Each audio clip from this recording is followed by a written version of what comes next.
ಪ್ರೀತಿಯ ದೇವರ ಮಕ್ಕಳೇ, ನಿಮ್ಮ ಜೀವಿತಗಳು ಎಂಥದೇ ಪರಿಸ್ಥಿತಿಯಲ್ಲಿರಬಹುದು, ನಿಮ್ಮ ಜೀವಿತದಲ್ಲಿ ಸೋಲನ್ನು ನೀವು ಕಾಣ್ತಾ ಇರ್ಬೋದು.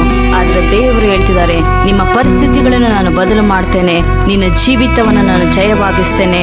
ನೋಡುವಂಥ ಜನಗಳು ಇಲ್ಲ, ನಿನ್ನ ಜೀವಿತವಿಷ್ಟೇ ಎಂಬುದಾಗಿ ಅವರು ಒಂದು ಫುಲ್ ಸ್ಟಾಪ್ ಇಟ್ಟು ನಿನ್ನ ಜೀವಿತದ ಕುರಿತಾಗಿ ಮಾತನಾಡಬಹುದು. ಆದರೆ ದೇವರು ಹೇಳ್ತಿದ್ದಾರೆ, ನಾನು ನಿನ್ನ ಜೀವಿತವನ್ನು ಜಯವಾಗಿಸ್ತೇನೆ, ನಾನು ನಿನ್ನ ಪರಿಸ್ಥಿತಿಗಳನ್ನು ಬದಲು ಮಾಡ್ತೇನೆ ಎಂಬುದಾಗಿ ದೇವರು ನಿಮ್ಮ ಮೂಲಕವಾಗಿ, ಈ ಹಾಡಿನ ಮೂಲಕವಾಗಿ ದೇವರು ನಿಮ್ಮೊಂದಿಗೆ ಮಾತನಾಡ್ತಾ ಇದ್ದಾರೆ ಪ್ರಿಯರೇ.